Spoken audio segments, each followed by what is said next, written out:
All right, working on the record today.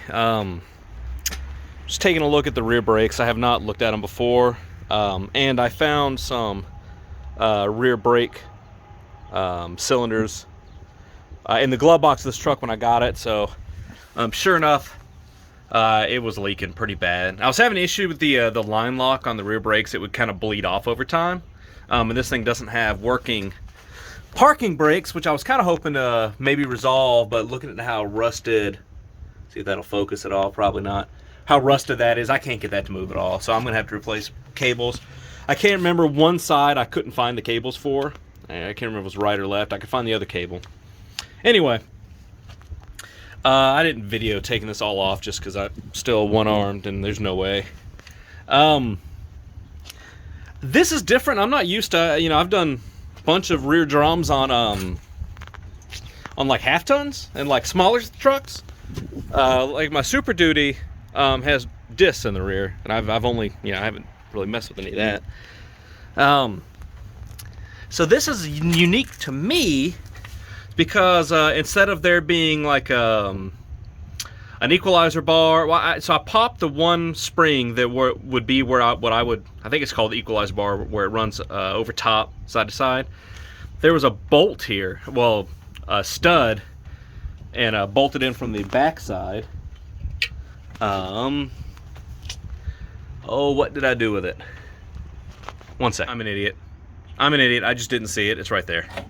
Where that bolts in, instead of trying to hook, a whole bunch of different springs to hold it in, like a pivot point on the top. So that's interesting. So I only did this spring right here and that bolt, and hopefully I'll be able to get that brake cylinder in here easily. So this thing, it's pretty hooped. It was leaking. So let me see how it goes putting it all back together. All right, pulling the wheel cylinders out. The boxes. This one is the one that I need. When he goes in there, bleeder at the top, that goes on the correct side. But when I pulled out the other one, it was not new. It's just full of dust. So this is for the other side. So hopefully that one's been replaced. I guess I'll find out when I get it back together.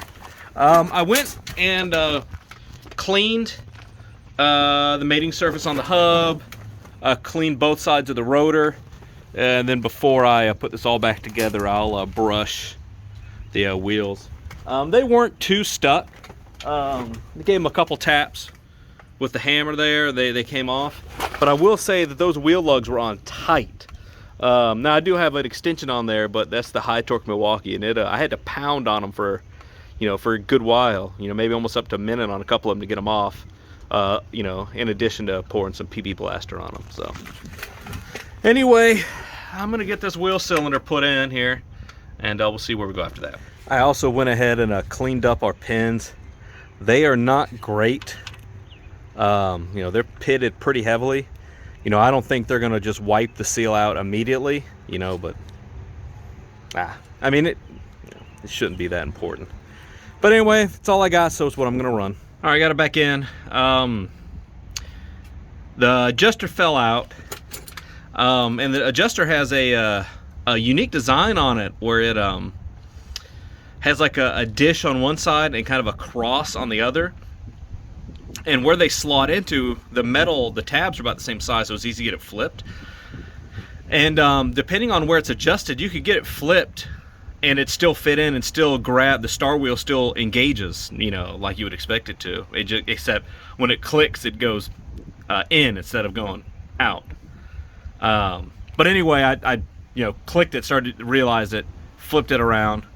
I greased the adjuster up. I can't remember if I mentioned it, but I greased the 3 contact points on each side. I greased kind of that pivot area.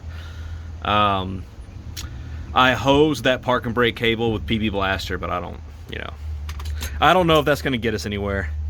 I'm going to need some lunch. I'm going to throw this back together. All right. Wheels back on.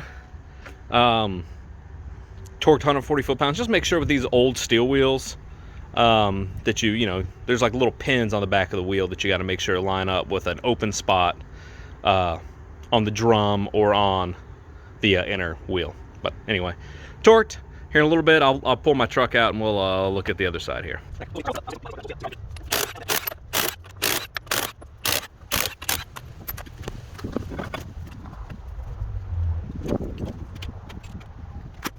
All right, I was going to record, you know, just quickly taking it off. Two things happened. One, my neighbors came out and were talking. Two, the second thing that happened is it wasn't quick. It did not want to come off. I ended up having to tickle it a little bit with the air hammer. I got it to come off. Looking at this, I mean, this is dry. I don't think this wheel cylinder needs to be replaced. I think this one is fine. Looking at it, it's a little dry. I'll try to like maybe get some grease underneath here. But other than that, some people have been making homes in here. I think it's fine. It seems to work. Pads have, you know, decent amount of life on them. The star wheel, let me see, catch it. The adjuster seems to work, so it catches. So yeah, I don't think I think this is like the other side. I don't think there's any hope of saving that parking brake cable. It'd be nice if I had new ones right now and then go ahead and pop them in, but I don't, so I won't. So I'm going to clean up this hub face. Again, I clean up all the mating surfaces with the brush and then brake cleaner and get it all back together. I pulled this out so I could clean it up. This was to get the mud dauber off of it. This is what I was talking about, the design of this adjuster. Just kind of an empty cap on one side and this cross pattern on the other side. And on this side, it goes with the, I'm on the driver's side, it goes with the cross pattern facing the front. I don't remember what it was on the other side. I assume the same, but I'm not certain. This was an interesting design to me, but I've only done, you know, rear drums on like half tons and smaller stuff, so interesting. But anyway, I'm gonna get this cleaned up. Maybe kind of wire brush these threads and get it all greased back up. All right, as I was cleaning the mating surface between the drum and where the wheel's gonna sit, I noticed, man, these studs are hammered. Now, being duals and how, let me grab a lug nut here, and how these old Fords, well, the new ones too, like they don't sit flush. You know, they're probably a 1/4 inch or so, or maybe actually less than 1/4 inch, proud off of that.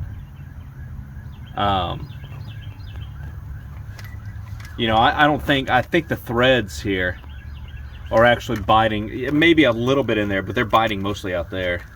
I'll have to look at it when I put the wheel back on and see. I mean, they need to be replaced, so I'll have to get some ordered. Maybe I can time that in the same time, or maybe I can find some parking brake cables and kind of knock that out in one go. Anyway, I'm gonna get this put back together. What I was talking about earlier, as I was cleaning this mating surface, that's your pin. So this is gonna face inside the hub, you know, inside the drum, and it's gonna interface with that hole right there. All right, looking in here, the stud, yeah, the damaged portion is not the portion that the lug nut rides in. That's from, you know, it probably being driven on loose and that inner wheel sliding around without the friction of the studs, you know, keeping it centered. So I don't know. These wheels are pretty beat too. The on both sides of the duals, the inner are kind of wallowed out a little bit, where you could tell they were loose.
All right, well, I'd really just wanted to pull those wheels off so I could inspect those rear brakes. I hadn't done that since I got it.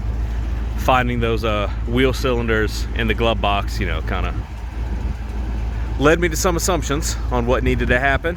So fortunately, one side, the left side was fine, right side needed that wheel cylinder, but we had it, so it's all good. I mean, the main reason I wanted to look at it is because the right now I've got the line lock on, and that line lock would bleed down when you're basically using it as a parking brake, and the truck would roll over time. So it doesn't seem to be bleeding down now.